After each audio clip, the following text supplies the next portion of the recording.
Coba jujur deh, waktu kalian dengar kata SMK atau pendidikan kejuruan, apa sih yang pertama kali muncul di pikiran kalian? Pilihan terakhir buat mereka yang gak punya pilihan lain, atau mungkin itu mah gak sebergengsi kuliah biasa. Nah, pandangan seperti itu sudah sangat lama hidup di tengah masyarakat kita. Padahal di tahun 2026, stigma seperti itu sudah sangat basi. Dan itu juga yang membuat banyak potensi anak muda tertutup dengan stigma yang sebenarnya gak akurat. Hai semuanya, Assalamualaikum warahmatullahi wabarakatuh. Kenalin, nama aku Siti Ramla, dan di video ini kita bakalan bahas tuntas soal mitos versus fakta pendidikan kejuruan di mata Gen Z. Nah, kita bakalan lurusin satu persatu dengan fakta dan data nyata. Dan di akhir nanti aku bakalan wawancara ke teman aku yang punya pengalaman langsung di kejuruan. Jadi, tonton video aku sampai habis ya. Tapi sebelum masuk ke mitos-mitosnya, kita samain dulu pemahaman kita tentang apa sih sebenarnya pendidikan kejuruan itu. Jadi, pendidikan kejuruan adalah jenis pendidikan yang dirancang khusus untuk membekali seseorang dengan keahlian di bidang tertentu, supaya mereka siap terjun langsung ke dunia kerja maupun dunia usaha. Contohnya ada SMK, ada politeknik, ada juga program vokasi di perguruan tinggi yang fokusnya ke keahlian praktis seperti tata busana, tata boga, tata rias, teknik, dan masih banyak lagi. Nah, tujuannya sederhana tapi penting, yaitu untuk menghasilkan sumber daya manusia yang terampil, kompeten, dan siap bersaing baik di dalam negeri maupun di tingkat global. Gimana teman-teman?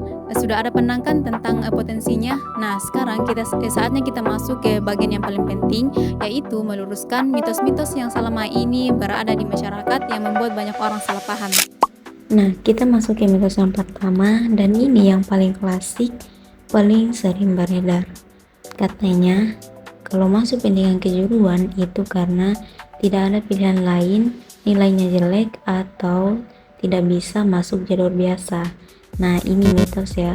Faktanya, pendidikan kejuruan justru menuntut kemampuan praktik yang sangat spesifik, dan tidak semua orang bisa melakukannya dengan baik.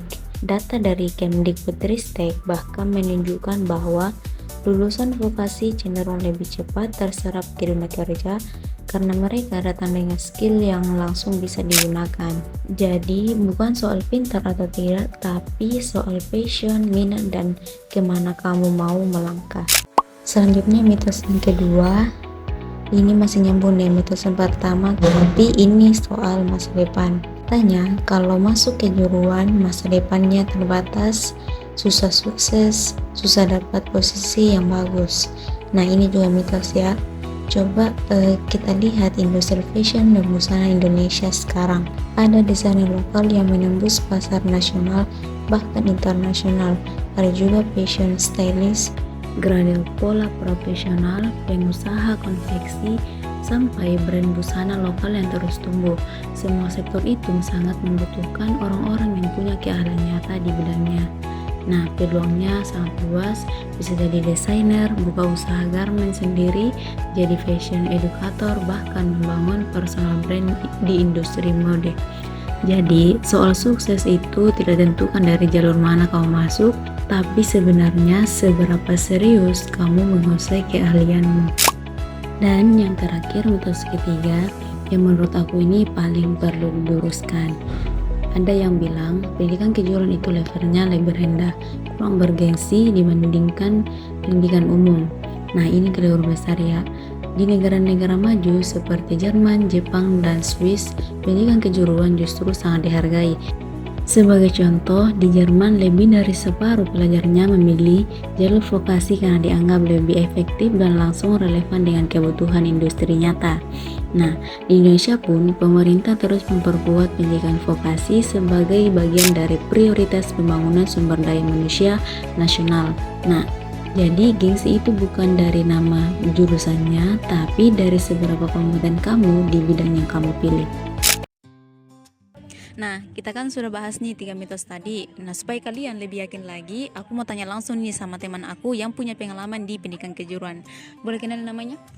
Halo, namaku Sri Wahyuni. Oke, Sri, aku mau nanya nih, kamu kan lulusan SMK ya, terus sekarang lanjut kuliah di ke bidang yang sama. Sebenarnya kamu dari awal memang suka busana atau ada cerita nggak sih di balik itu? Dari awal itu dari SMP memang saya sudah suka sama busana, suka kayak mendesain gambar-gambar pola yang masih mudah-mudah, terus menjahit kecil seperti baju yang sobek begitu, itu jahit-jahit, jadi sudah mulai suka. Terus apalagi kan kebetulan ada juga SMK di kampungku, jadi bisa sekalian masuk di SMK itu. Dibanding SMK dengan SMA, menurutmu mana yang lebih sekiranya menurut kamu lebih unggul lah? Menurut saya itu sebenarnya setara, tapi memang yang kalau menurut saya itu jauh lebih unggul pendidikan SMK, karena SMK kan diprogramkan untuk saat lulus bisa siap kerja, karena mengutamakan keterampilan dan praktik kerja. Nah itu sih menurut saya.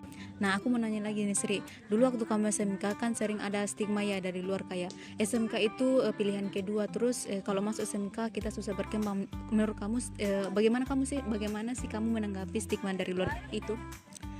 Jujur memang banyak apalagi dari tetangga-tetangga yang pas tahu kalau saya masuk SMK itu kayak tanggapannya, kenapa tidak masuk SMA saja, karena kan kalau kebetulan saya ambil jurusan busana, mereka bilang kalau menjahit itu bisa kursus, dan memang banyak anggapan orang di luar sana kalau pendidikan SMK itu menjadi pilihan kedua, yang paling utama itu masuk SMA. Tapi saya kayak bisa dibilang kayak bodoh amat, karena memang itu memang hobi saya dari saat SMP.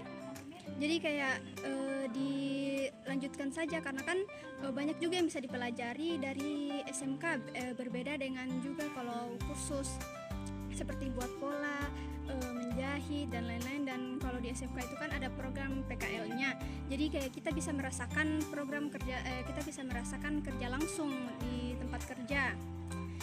Oke, terima kasih Sri atas tanggapannya. Ya, sama-sama.